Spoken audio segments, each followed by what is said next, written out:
Assalamualaikum. Waalaikumsalam warahmatullahi wabarakatuh. Silakan, Bro. Baik, alhamdulillah Bapak Ibu sudah bergabung sama kita, Profesor Dr. Kiai Haji Nasaruddin Umar. Terima kasih Prof sudah bergabung bersama kita, Jamaah Pengajian Calgary. Tentu Prof Nasaruddin familiar dengan kita, beliau tahun lalu bulan Oktober pernah mengisi kajian kita juga, jadi kita alhamdulillah beliau berkesempatan untuk mengisi kajian kita sore hari ini atau pagi hari ini waktu Indonesia.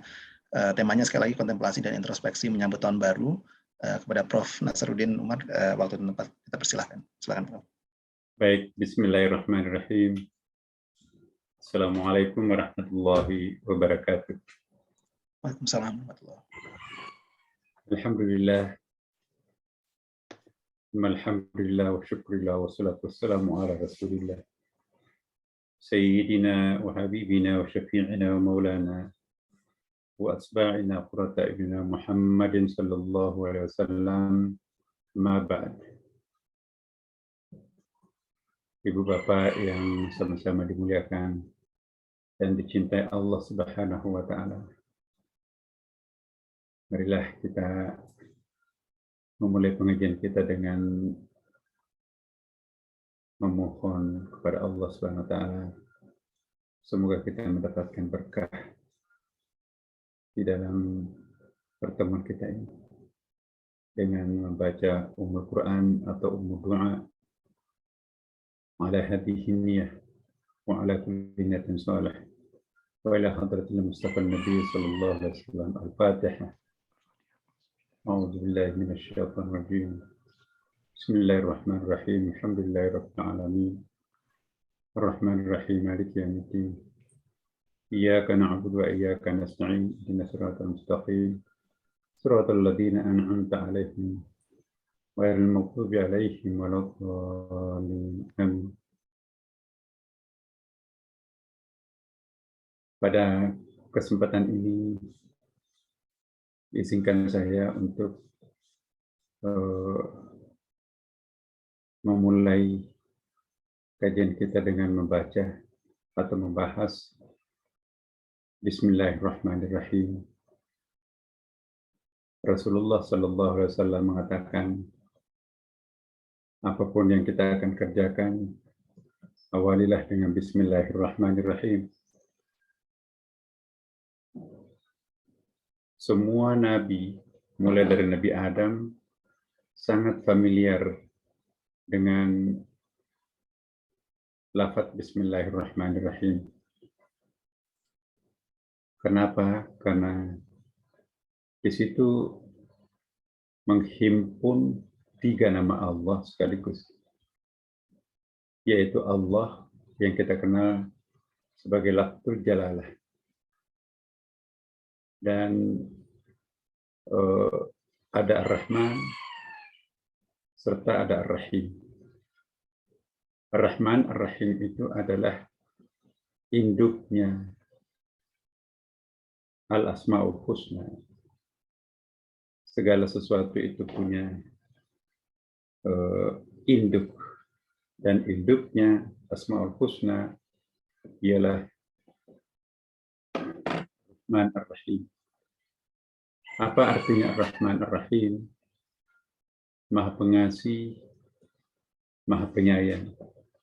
Ar-Rahman dan Ar-Rahim itu berasal dari satu kata, yaitu rahimah. Artinya cinta.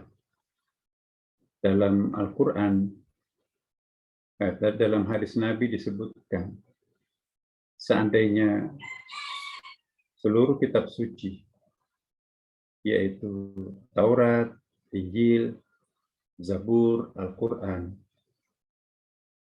dipadatkan, maka pemadatannya adalah surah Al-Fatihah.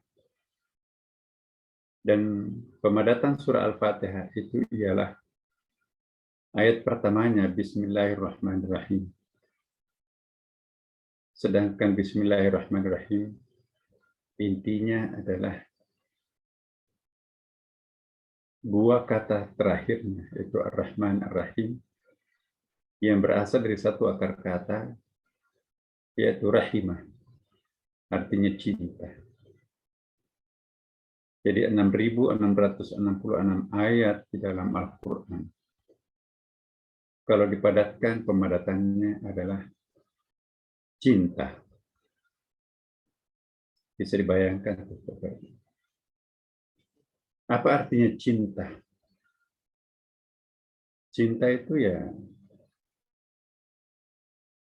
aslinya, hakikatnya, intinya Tuhan menciptakan manusia. Jadi manusia diciptakan oleh Allah dengan kualitas cinta, dengan kekuatan cinta. Maka itu Allah menegur iblis ketika ia diminta sujud tapi tidak mau.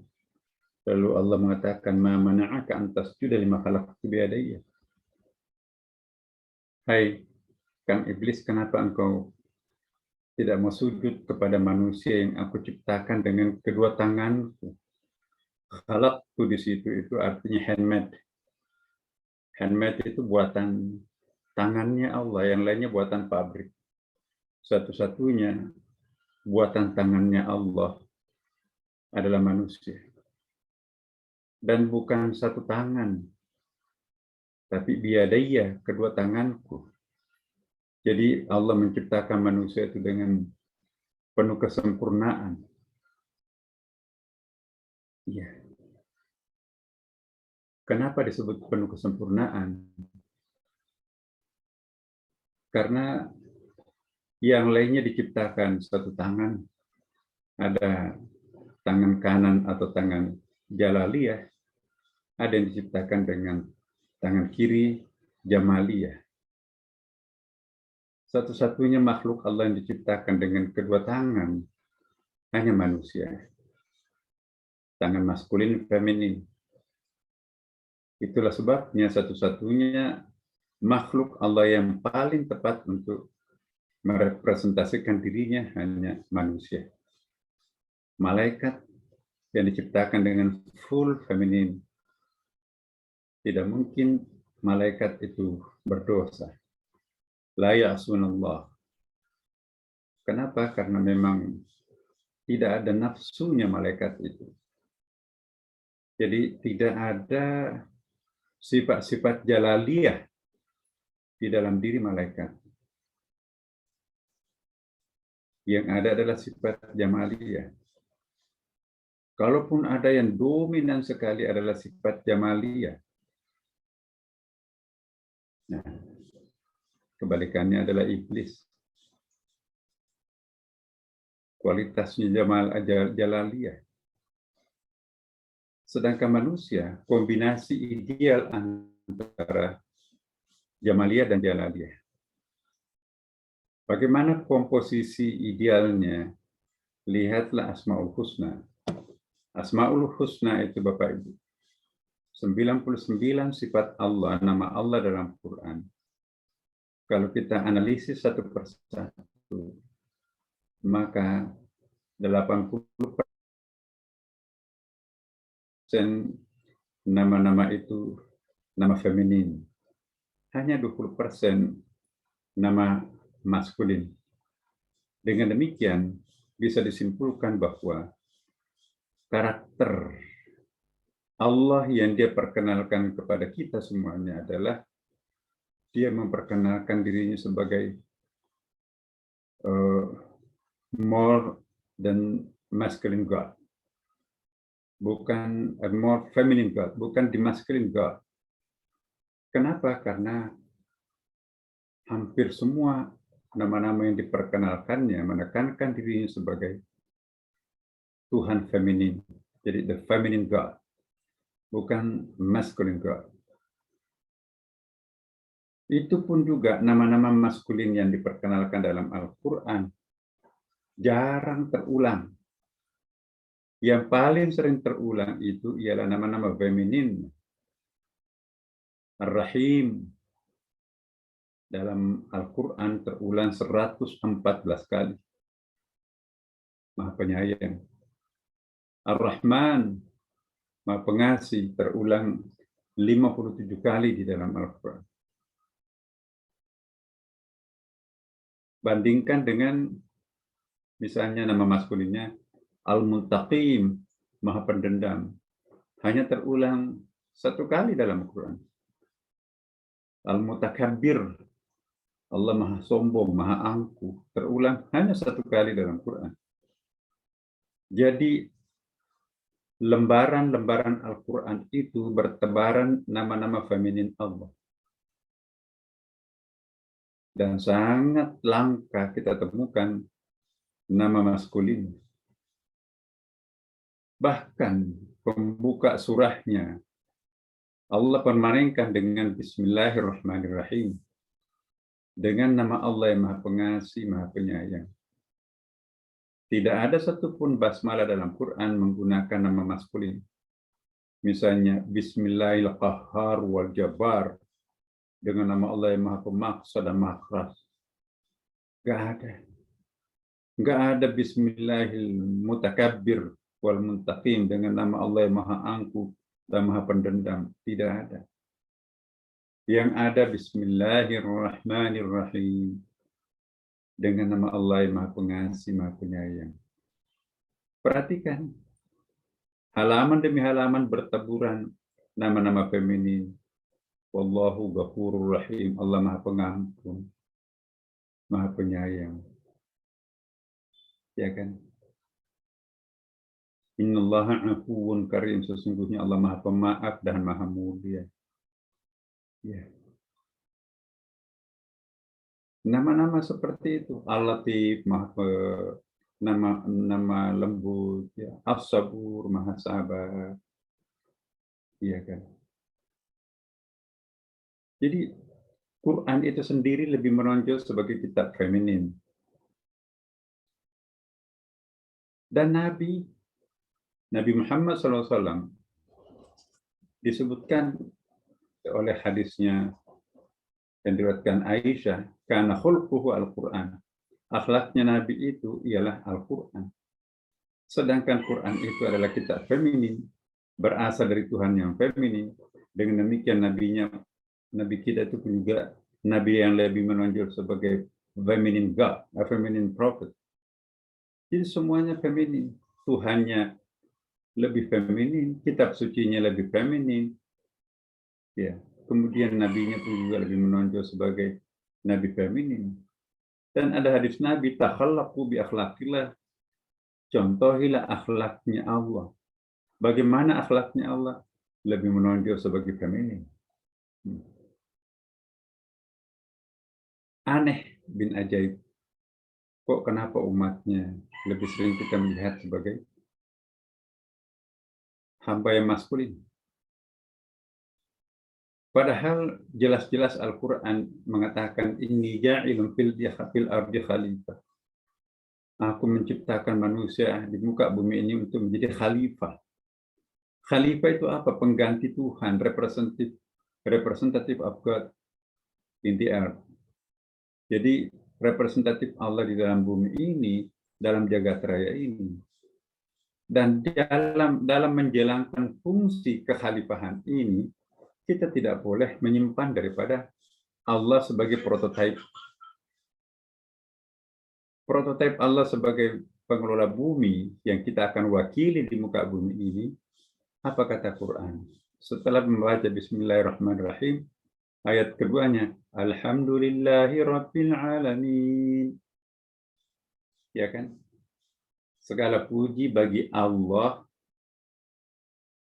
Ya. Rabbul Alamin, Rabbun, yang mengasuh, mendidik, mengampuh, menyayangi, memelihara, mengasuh, merawat alam semesta ini. Al-Alamin itu kan jamak itu. Rabbul Alamin. Bukan Rabbul Alam. Kalau Rabbul Alam dunia ini. Tapi Al-Alamin termasuk alam Jabarut, alam Malakut, alam Mulk, alam Syahada, alam Gaib. Semua alam. Itulah Allah menekankan dirinya sebagai rububiyah. Allah tidak mengatakan Alhamdulillahi ilahil alamin. Tidak dikatakan seperti itu.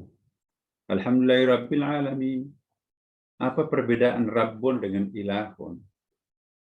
Ilahun itu ialah penggambaran Allah sebagai yang maha transenden, maha kudus, maha dikjaya, maha struggle, maha maskulin, maha jantan, maha hebat. Itu uluhiyat namanya. Jadi ilahun itu menekankan aspek uluhiyatnya Allah, aspek maskulinnya Allah. Tapi kalau Rabbun menekankan aspek rububiyahnya, yaitu aspek kepengasihan, kepenyayangan, kelembutan, nurturing. Oke, kalau ilahun itu struggle, Rabbun itu nurture. Jadi Allah memperkenalkan dirinya kepada kita semuanya, bagaimana Allah memelihara alam ini, tentunya dengan kualitas dirinya sebagai sang nurture, bukan menekankan dirinya sebagai sang struggle. Struggling dan nurturing kan sangat berbeda. Nah, kita menjadi wakilnya Allah di muka bumi ini tentu juga harus Rabbul Alamin, pengasuh alam semesta. Bukan Ilahul Alamin, bukan sang penguasa seenak-enaknya melakukan apapun di muka bumi ini. Inilah hakikatnya. Bismillahirrahmanirrahim. Nah, kita awali pengajian kita ini karena tadi dimaksudkan mungkin akan menjadi rutin, iya kan. Nah, karena ini akan menjadi pengajian rutin, saya mulai dengan basmalah.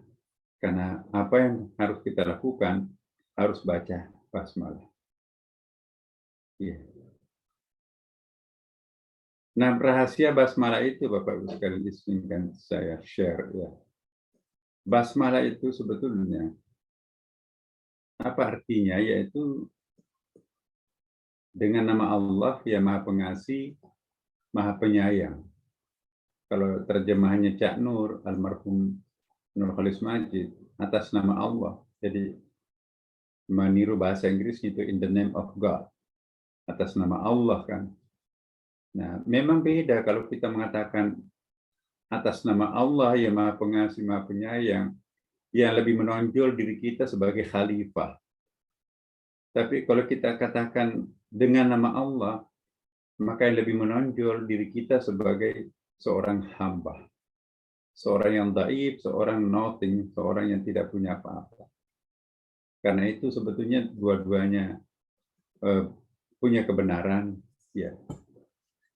Kalau kita katakan dengan nama Allah yang Maha Pengasih, Maha Penyayang, memang kita sebagai khalifah di antara seluruh makhluknya, manusia yang dipilih sebagai khalifah. Sebagai khalifah tentu apapun yang kita akan lakukan memperatasnamakan Allah. Di dalam melakukan sesuatu harus menyebut nama Allah karena kita itu adalah wakilnya Allah. Tapi kalau kita katakan dengan nama Allah, pokoknya simsalabim, ya kun fayakun, kita nggak ada apa-apanya, tapi dengan membaca basmalah maka insya Allah kun fayakun bisa berkah, ada keajaiban yang akan muncul. Itu juga bisa. Kelemahan kita sebagai hamba. Jadi kapasitas kita sebagai al-abid, wa ma khalaqtul jinna wal insa illa liya'budun, memang kita lemah. Tidak ada dayanya apa-apa tanpa dengan kekuatan Allah. Makanya itu dengan menyebut nama Allah yang Maha Pengasih, Maha Penyayang, we have to be successful. Aku harus sukses. Tapi juga tidak salah, atas nama Allah saya memotong urat lehernya kambing ini. Atas nama Allah saya menebang pohon ini karena membahayakan kendaraan atau manusia kalau terjadi terjadi hujan lebat dan angin bisa roboh mematikan orang. Ya. Jadi kita membaca atas nama Allah. Nah, bacalah basmalah.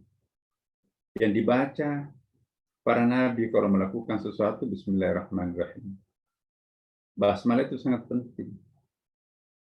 Ketika Nabi Nuh alaihissalam dilanda banjir tsunami yang dahsyat, perahunya digerakkan dengan kekuatan basmalah. Bismillahirrahmanirrahim, bismillahirrahmanirrahim. Ya.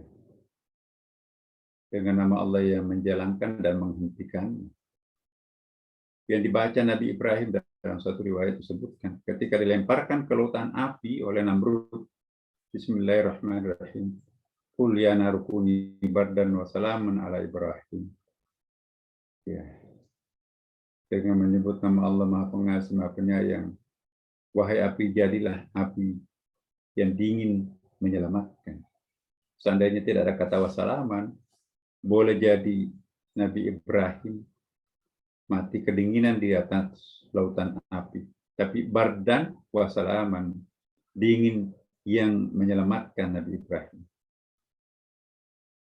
Yang dibaca Nabi Isa alaihissalam ketika ia menghidupkan orang mati, mengobati penyakit yang tidak ada obatnya. Bismillahirrahmanirrahim. Riwayat. Dan ayat Al-Quran pun juga menegaskan kepada kita, wala ta'kulu mimma lam yudhkar ismullah alaihi. Janganlah kalian mengkonsumsi makanan yang tidak disebut nama Allah ketika memprosesnya. Sesungguhnya perbuatan yang semacam itu adalah sesuatu kefasikan. Fasik itu rusak ya. Sesungguhnya setan itu membisikkan kepada kawan-kawannya, CS-nya ya, agar mereka itu membantah kamu, memprovokasi Anda. Dan jika kamu menuruti mereka setan itu, sesungguhnya kamu tentulah menjadi orang-orang yang musyrik. Ya. Nah inilah teman-teman. Akan tetapi seringkali kita baca ayat ini terlalu physically kita membaca, terlalu tekstual. Pokoknya apapun kita mau lakukan, baca Bismillahirrahmanirrahim. Baca semua, mau mandi Bismillahirrahmanirrahim, mau keluar rumah Bismillahirrahmanirrahim. Nah, mau makan pasti Bismillahirrahmanirrahim, mau minum Bismillahirrahmanirrahim. Nah, ini menarik apa yang disampaikan oleh Ibnu Ajibah dalam tafsirnya itu. Wala ta'kulu mimma lam yuzkar ismullah. Janganlah kalian mengkonsumsi, dalam terjemahan Kementerian Agama itu dia artikan janganlah kalian makan. Janganlah kalian makan makanan yang tidak sebut nama Allah. Saya ganti jangan mengkonsumsi, karena kalau kita makan itu makanan itu fisik. Makan nasi, makan roti, minum teh, minum kopi, ya kan? Seolah-olah kalau kita katakan kata-kata makan itu sangat fisik. Padahal makanan itu dua macam. Kata Ibnu Ajibah. Ada makanan lahiriah seperti nasi dan roti. Kalau kita makan nasi atau roti, itu mengenyangkan perut. Tapi tubuh kita itu ada tubuh kasar lahiriah, ada tubuh halus batiniah kita. Itu kan juga membutuhkan makanan. Nah, makanan rohani itu adalah seperti ilmu pengetahuan, ya kan? Seperti apalagi berdoa kita. Nah, jadi apapun yang kita akan masukkan ke dalam tubuh kita, entah itu makanan lahiriah yang membesarkan atau yang mengenyangkan perut, maupun makanan batiniah yang mengenyangkan akal pikiran atau hati, bacalah Bismillahirrahmanirrahim. Itulah yang disebut wala ta'kulu mimma lam yudhkar ismullah alaihi wa innahu lafisqun wa inna syayatina la yuhuna ila awliyaihim yujadilukum. Jadi dua akibatnya kalau kita nggak baca basmalah, menjadi fasik. Yang kedua, pasukan setan nanti itu akan memprovokasi kita, mendebat kita, akhirnya kita kalah karena satu melawan banyak. Wa in ata'tum hum innahu la musyrikun. Kalau kalian kalah dari mereka, kamu pasti musyrik. Ya, musyrik itu tidak pernah mendapatkan pengampunan Allah. Semua dosa diampuni kecuali dosa musyrik. Nauzubillah min dzalik. Teman-teman, jadi bukan saja makanan lahiriah yang harus kita bacakan basmalah, Tadi kita sebelum pengajian kita baca basmalah kan dengan sendirinya karena kita baca surah Al-Fatihah. Lain kali kalau kita mau belajar, mau membaca, mengkonsumsi konsumsi batin, ilmu pengetahuan, kita mau melakukan ibadah, itu kan konsumsi pikiran, konsumsi hati, kalbu, ya kan? Baca basmalah juga.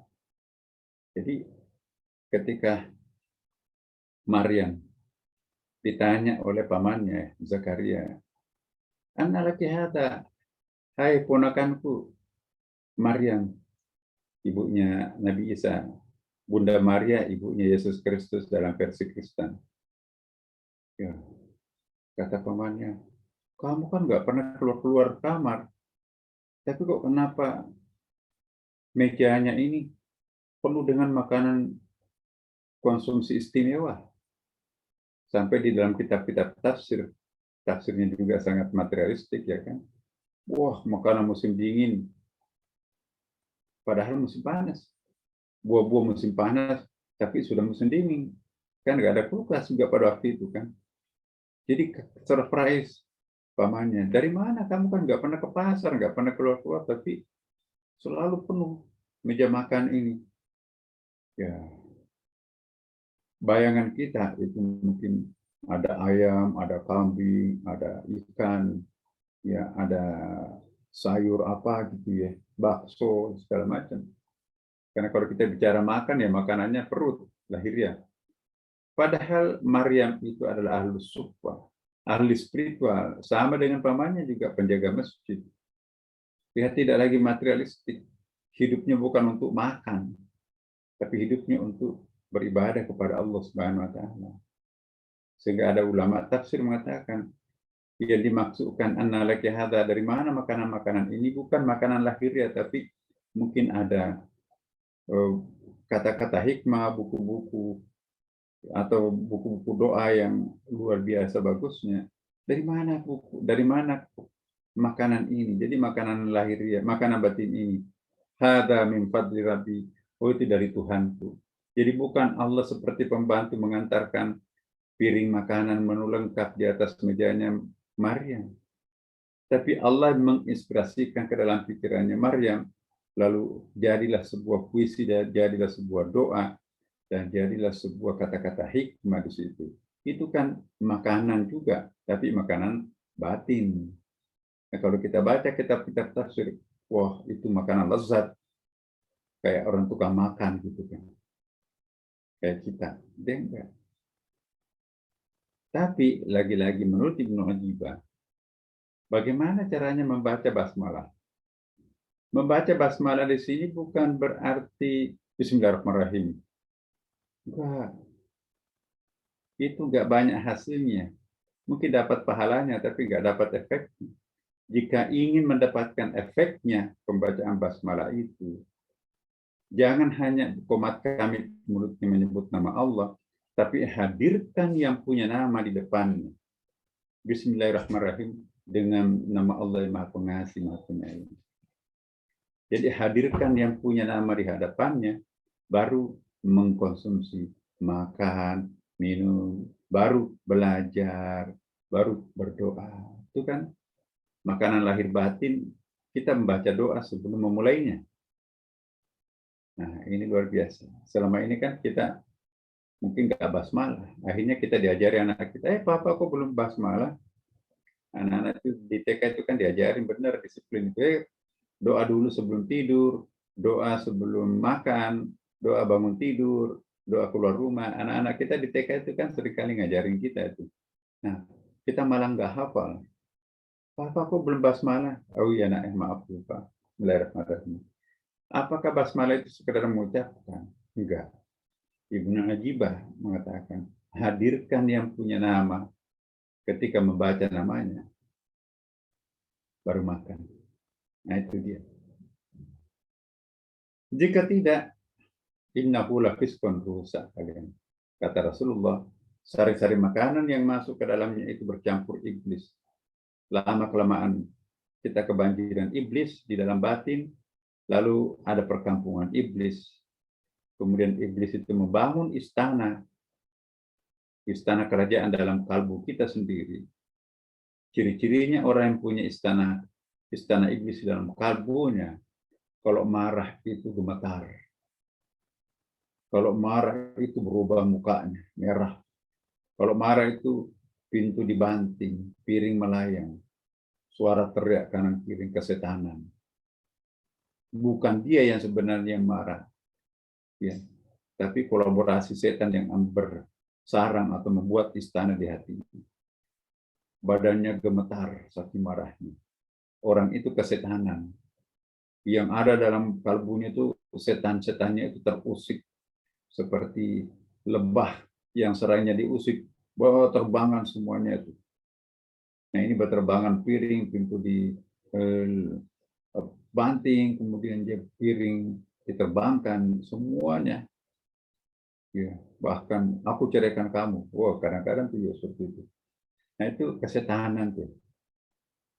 Bahkan aku talak 3 kamu. Menurut Sayyidina Umar, kalau orang mentalak istrinya talak 3 dalam keadaan marah, nggak jadi talaknya. Itu hanya talak 1, talak raj'ih, boleh kembali kok. Kenapa? Karena dia dalam keadaan tidak normal. Dia bukan dirinya, tapi setannya yang membangun istana dalam dirinya itu. Jadi Bapak Ibu sekalian, hanya basmalah yang kita bahas pada hari ini. Mudah-mudahan insya Allah kita konsisten. Apapun yang kita akan kerjakan, baca Bismillahirrahmanirrahim dengan terjemahan atas nama Allah atau dengan nama Allah yang Maha Pengasih, Maha Penyayang. Yang kedua, ketika membaca basmalah, hadirkan yang punya nama ketika kita membaca nama itu, supaya nanti betul-betul ada berkah apapun yang kita kerjakan dengan membaca basmalah. Dan yang ketiga, ajaklah keluarga kita, anak-anak kita, mungkin orang tua kita, kolega kita, mengamalkan basmalah. Ayo, mari kita bersama-sama makan ya, baca basmalah. Ayo, mari kita pindah rumah, bersama-sama baca Bismillahirrahmanirrahim. Ayo kita mulai kantor baru ini dengan bersama-sama Bismillahirrahmanirrahim. Itu berkah itu. Apa itu berkah? Divine interventions. Intervensi Allah di dalam suatu kenyataan, itulah berkah. Kalau nggak ada intervensinya Allah, hanya intervensi setan iblis yang ada, itu nggak berkah. Jadi berkah itu adanya intervensi Allah dalam rangka terwujudnya suatu perbuatan. Tentunya disimpan melalui niat. Nah, itu pun juga niat bukan komat kamitnya mulut, tapi ada penghayatan batin yang menjiwai menjiwai ucapan itu. Nah, inilah pengantar Bapak Ibu sekalian. Mudah-mudahan lain kali kita membaca basmalah. Basmalahnya berkualitas, berkahnya pun juga efektif, dan yang paling penting menciptakan penyadaran dalam diri kita sendiri. Ya, dengan demikian insya Allah Bapak Ibu kita berada selalu dalam tuntunan Allah SWT, dan pada akhirnya kita akan happy ending, husnul khatimah, dijemput para malaikat surga di pintu-pintu yang kita akan lewati nantinya. Demikian Bapak Ibu sekalian, wassalamualaikum warahmatullahi wabarakatuh. Waalaikumsalam warahmatullahi wabarakatuh. Terima kasih Prof. Nasaruddin untuk materinya pagi hari ini. Alhamdulillah ini apa yang menjadi kajian introspeksi kita, jadi bekalan kita untuk menyambut tahun yang baru insya Allah, dan perjalanan hidup kita ke depan insya Allah. Saya buka waktu sesi untuk pertanyaan kalau ada yang ingin. Mohon izin Prof, ada TDD, silakan TDD kalau ada yang mau ditanyakan. Assalamualaikum Prof. Waalaikumsalam Pak Dede. Berkaitan tadi dengan yang Prof jelaskan, kalau kita baca Bismillah dengan mengatasnamakan Allah atas nama Allah, itu kan Prof bilang kita sebagai makhluk al-khalifah. Sedangkan satunya lagi itu apa ya Prof? Kalau kita dengan nama Allah. Ya, dengan nama Allah itu berarti kita sebagai apa Prof? Dengan nama sebagai hamba. Oh, sebagai hamba. Oh, tapi ada dua kapasitas kita. Oh, yang dari kedua itu mana yang lebih utama, Prof? Nah, itulah tergantung, Mbak. dua kapasitas kita diciptakan Allah. Pertama sebagai kapasitas kita sebagai khalifah, wa ma khalaqtul jinna wal insa illa liya'budun.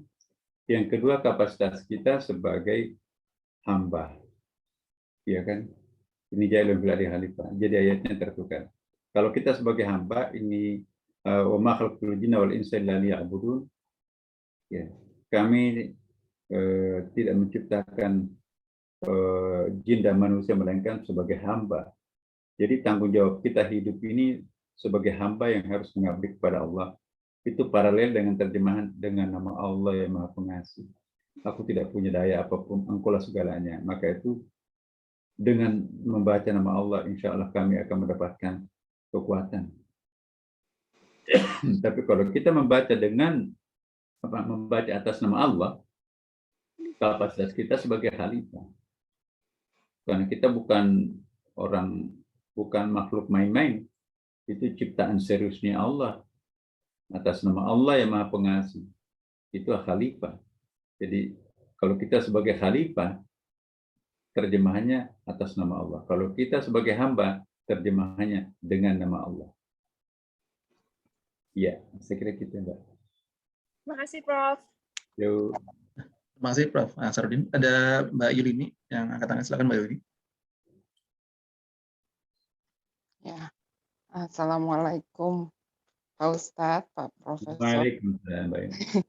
Ya, tadi menarik ya, jadi kita bisa lihat hampir semua kegiatan yang kita lakukan disarankan sebaiknya kita memulai dengan ucapan Bismillah. Saya ingin minta perspektif Pak Ustadz, terutama dalam yang saya tahu dalam surat At-Taubah itu adalah satu-satunya surat di Al-Quran yang tidak diawali dengan Bismillah. Nah, apakah implikasinya itu? Saya pernah baca itu ada hubungannya dengan cerita kejadian yang berhubungan dengan salah satu Rasulullah. Nah, saya kurang jelas dengan itu, dan terus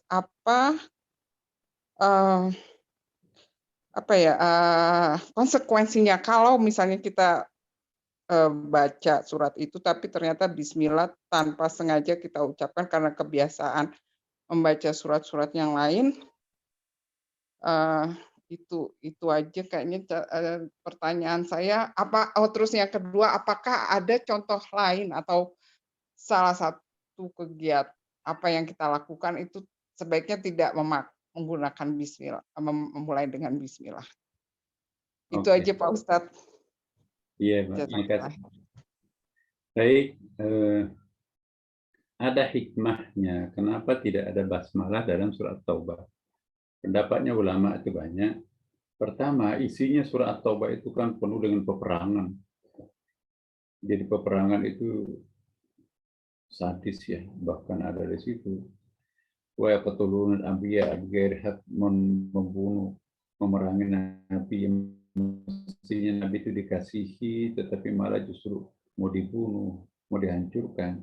Ya, jadi kegiatan-kegiatan peperangan itu agak kontras dengan nama Allah yang Maha Pengasih, Maha Penyayang. Itu pendapat yang satu. Pendapat yang kedua bahwa sebetulnya surat Taubah itu merupakan satu kesatuan dengan ayat sebelumnya.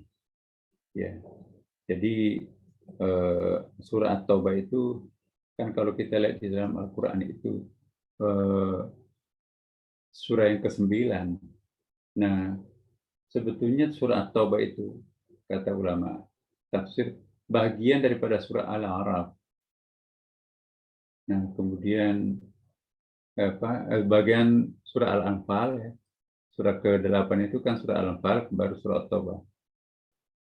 Kenapa nggak ada basmalahnya? Karena memang itu satu kesatuan. Jadi surah Al-Anfal. Cuman ada pemisahnya. Ya, supaya nanti itu menjadi 114. Kenapa harus 114? Karena itu nanti terkait dengan ayat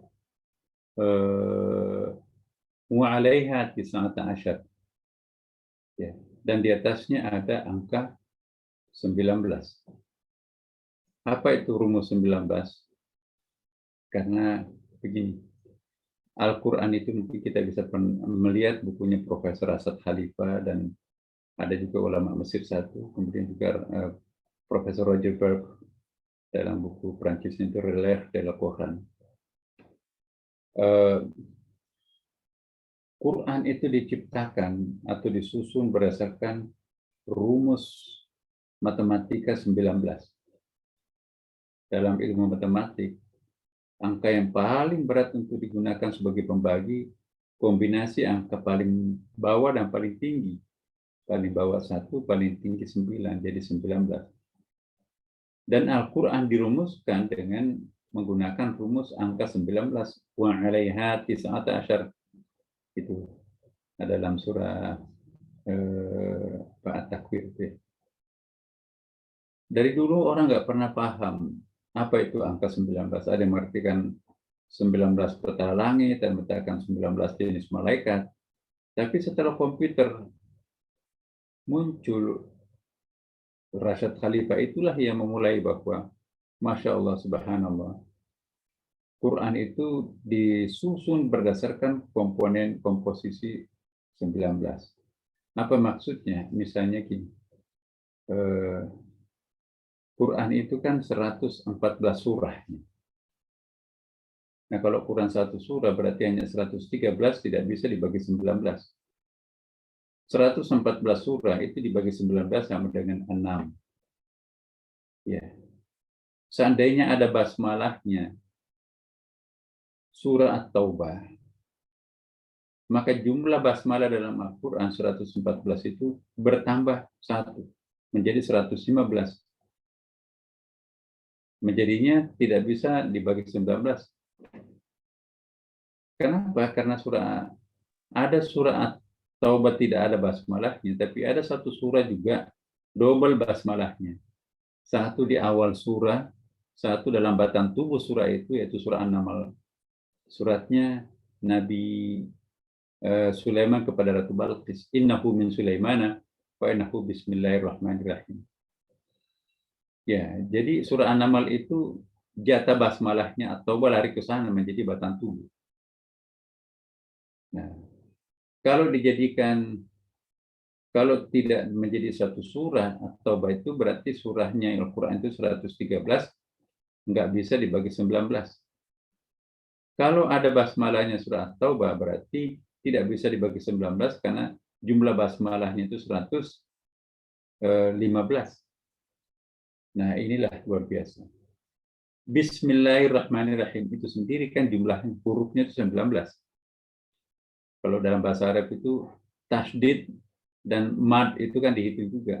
Jadi ada ba, ada sim, ada mim, lam ha itu kan ada tasydidnya, ada panjangnya, itu dihitung satu huruf. Jadi jumlah hurufnya Bismillahirrahmanirrahim 19. Terulang dalam Al-Quran 114 kali, dibagi 19 sama dengan 6. Bahkan kalau kita lihat di dalam uraiannya, Bapak Ibu sekalian, basmalah itu luar biasa ya. Kalau kita lihat misalnya hurufnya ya. Ini bisa kita lihat. Jika basmalah menjadi ayat pertama surah Al-Fatihah, nah ini ada yang mengatakan gini, basmalah itu kan bukan basmalahnya surah Al-Fatihah. Nah kalau itu dikurangi satu basmalah di dalam Al-Quran, misalnya Al-Fatihah itu tidak dianggap sebagai ayat pertamanya surah Al-Fatihah, maka rusak total Al-Quran itu. Hancur, tidak bisa lagi dibagi 19, padahal Al-Quran mengatakan, Quran itu kan ini, wa alaihatis asyar, di atasnya ada angka 19, yaitu surah Al-Mudaththir 29. Nah, ini kita bisa lihat misalnya, mungkin Bapak Ibu bisa di internet ya, penelitian Dr. Rashad Khalifah, ini pengarang bukunya. Rashad Khalifah dalam buku monumentalnya, ini buku lama sih sebetulnya, Quran Visual Presentation of the Miracle. Jadi salah satu keajaiban Al-Quran ialah sejumlah komposisi huruf dan kalimatnya disusun menggunakan rumus angka pembagi 19. oleh ahli matematika, angka pembagi itu paling rumit ialah kombinasi angka 1 dan 9. Justru Al-Quran menggunakan rumus 19, sebagaimana disyaratkan dalam surah Al-Mudaththir, alaiha tis'ata asyar, di atasnya ada angka 19. Nah, jika dianggap tidak ada basmalah pada surah Al-Fatihah, maka basmalahnya hanya 113, tentu tidak bisa dibagi 19. Bukan hanya sampai di situ. Kata yang membentuk basmalah, yaitu Ismon, Allah, Ar-Rahman, Ar-Rahim, juga tidak bisa dibagi 19. Jika basmalah menjadi ayat pertama surah Al-Fatihah, maka keajaibannya itu muncul. Kata Ismon dalam Quran, Bapak Ibu. Kita lihat dalam batang tubuhnya Al-Quran, kata Ismon itu berjumlah 19 kali. Kata Allah dalam Quran itu berjumlah 2.698.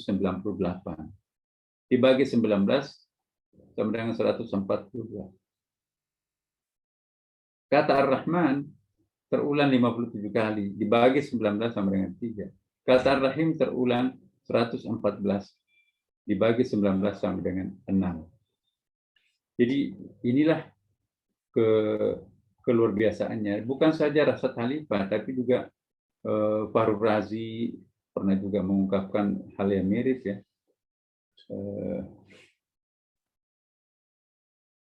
Nah itu teman-teman. Dengan demikian, kenapa tidak ada basmalahnya surah At-Taubah? Karena kalau ada basmalahnya, maka jumlah basmalahnya Quran itu 115. Nggak bisa dibagi 19. Padahal Al-Quran menggunakan rumus 19. Juznya pun juga 114 surah kan. Nah, ayat yang paling pertama Tuhan turunkan, Iqra' bismi rabbikal ladzi khalaq, khalaqal insana min 'alaq, Iqra' birabbikal qalam, ladzi 'allama bil qalam, 'allamal insana ma lam ya'lam. Itu kan 5 ayat. Coba Bapak Ibu periksa. Jumlah 5 ayat itu 19 kata. Jumlah ayatnya surah Al-Alaq tadi itu persis 19. Kalau Bapak Ibu meriksa, hitung dari atas ke bawah, mulai dari juz amma, ya di situ ada abasa dan seterusnya turun sampai ayat ke-19, surah ke-19. Anak tangga ke bawah 19 ketemu dengan surah Al-Alaq, Iqra' bismi rabbik. Dari bawah naik ke atas, qul a'udzu birabbin nas, qul a'udzu birabbil falaq, qul huwallahu ahad, persis anak tangga ke-19 berjumpa lagi di anak tangga yang ke-19. Masya Allah.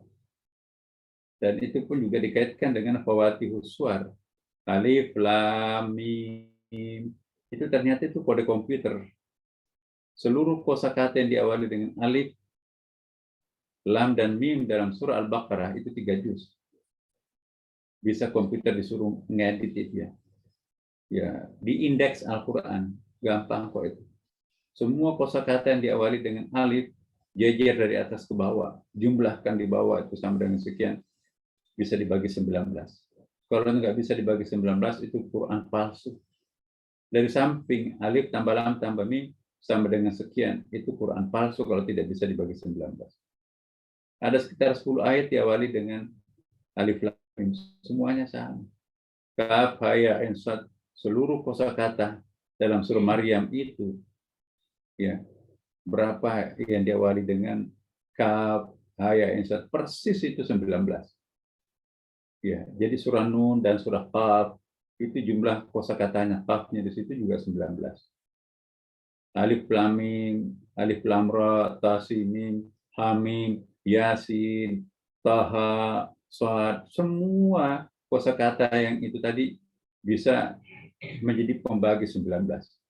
Jadi kapan Quran tidak bisa dibagi huruf, dibagi habis hurufnya itu 19, itu pasti Quran palsu. Inilah yang disebut inna nahnu nazzalna dzikr wa inna lahu lahafidun. Kami yang menurunkan, kami pula yang akan memeliharanya. Nah, jadi satu persatu keajaiban Quran muncul di dalam era teknologi sekarang ini. Maka itu kalau kita lihat kemarin majalah perbukuan di Amerika ya, Quran itu menempati posisi the bestseller tak tertandingi oleh novel fenomenal itu di Da Vinci Code. Nah, teman-teman sekalian, pertanyaan berikutnya tadi itu Mbak Ani ya, bahwa adakah contoh kebalikannya Tidak usah pakai basmalah kalau kita melakukan. Ya. Jangan pakai basmalah pada saat kita berzina, mencuri. Bismillahirrahmanirrahim. Itu kontradiktif itu. Tapi kalau menurut pendapat saya, konsekuensi generik daripada dalil-dalil yang ada, apapun yang kita akan kerjakan baca basmalah. Karena tidak semua pencuri itu pencuri. Ada orang ya benar-benar sangat darurat ya dalam era COVID-19, dia melahirkan anak. Dia harus membeli susu. Nggak ada uangnya sama sekali. Daripada anaknya mati, lebih jemuran tetangga diambil, lalu dijual, bisa dapat sekaleng susu. Ya Allah, aku ngambil pakaian, masih banyak pakaiannya tetangga saya yang bagus-bagus kok. Nah, ini saya jual untuk memberikan susu anak saya. Saya bukan pencuri. Apakah orang yang mencuri seperti ini pencuri benar-benar? Ya, ketika mengangkat jemuran itu, bismillahirrahmanirrahim. Ya Allah, aku bukan pencuri. Aku mau memberi makan anakku. Ya, aku mau minta halalnya. Sudah minta halalnya nggak dikasih. Jadi aku ngambil sendiri. Jemuran ini masih banyak pakaiannya kok yang lain. Nah, jadi apapun, bacalah basmalah. Tidak akan ada rugi. Ya, saya kira begitu menurut saya. Terima kasih. Ya, terima kasih Pak Profesor. Luar biasa tadi saya komen tentang Al-Quran, luar biasa sekali, Masya Allah. Jadi itu benar-benar masterpiece yang sempurna ya menurut saya, karena semuanya sudah dipikirkan supaya bisa dibagi dengan angka 19 itu. Ya, membuka mata kita semua di sini yang mendengarkan, insya Allah. Makasih Pak Profesor. Iya, Mbak Yu. Terima kasih Pak. Dan Mbak Yuni, karena waktu juga saya kasih satu pertanyaan terakhir ya Pak, ada titipan dari WhatsApp ini yang masuk. Pertanyaannya nggak langsung berkaitan dengan materi tadi, cuma pertanyaan kurang lebih seperti ini Pak. Bolehkah atau sahkah kita mengambil seorang ustadz atau ustazah yang kita cocok sebagai guru kita dari YouTube? Apa saja syaratnya? Itu saja gitu pertanyaannya. Iya. Dalam Islam atau dalam Al-Quran itu teman-teman sekalian itu ya ada yang disebut dengan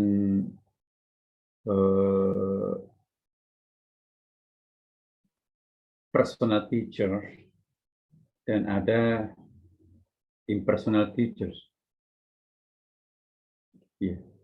Apa yang dimaksud personal teachers? Guru dalam bentuk orang. Apa yang dimaksud dengan impersonal teachers?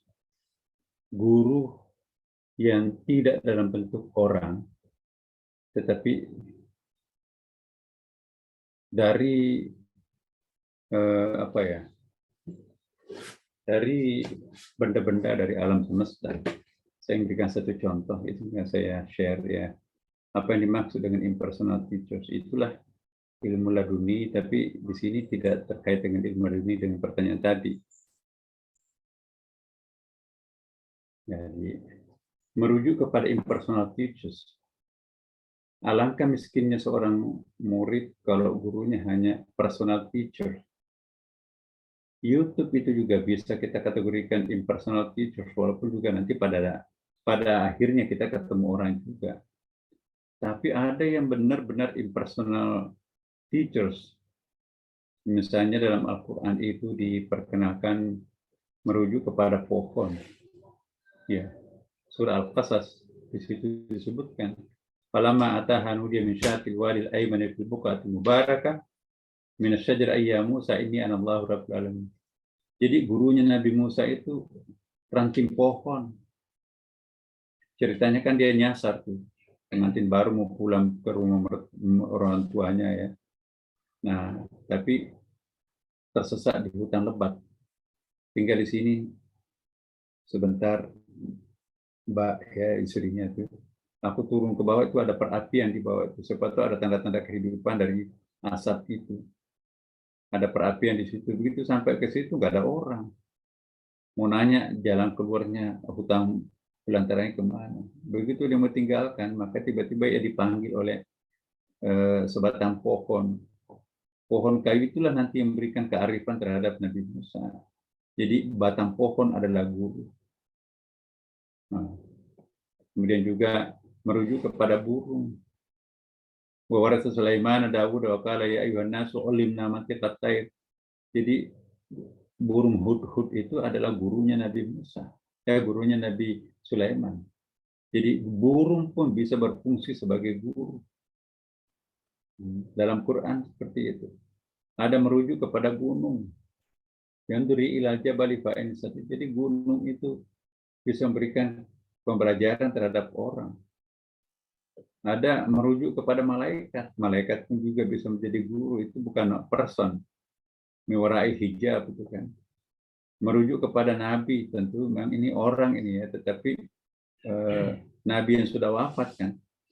Jadi alangkah miskinnya seorang murid kalau gurunya hanya orang hidup. Tapi kita diminta untuk berguru kepada orang yang sudah wafat. Misalnya berguru kepada Nabi Muhammad langsung.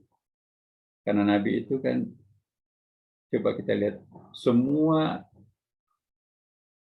kata kerja yang menggambarkan Nabi Muhammad SAW itu menggunakan bentuk present and future, bukan bentuk past tense.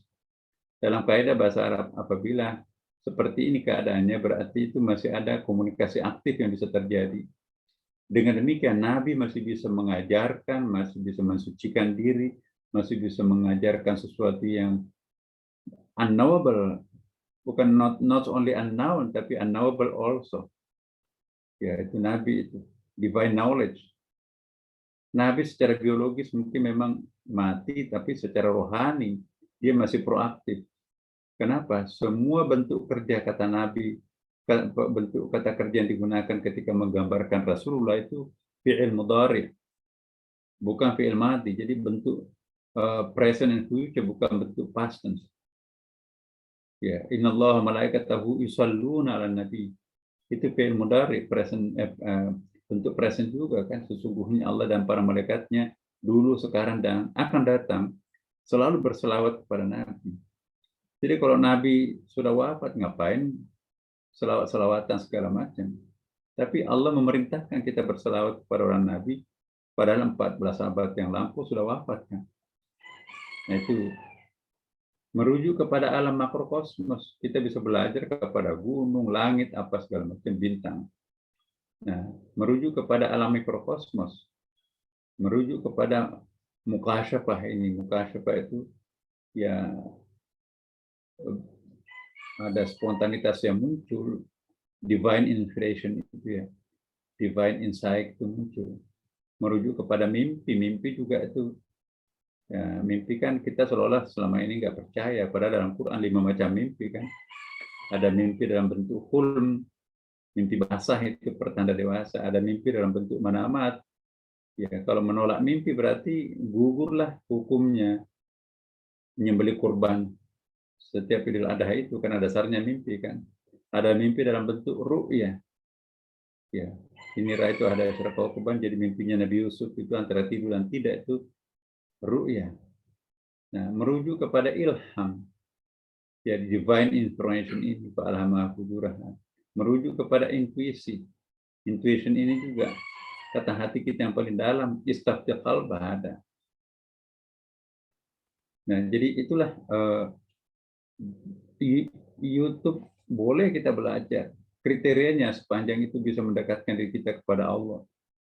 Tapi kalau mendistorsi kita dengan Allah, menjauhkan kita dengan Allah, itu bukan guru.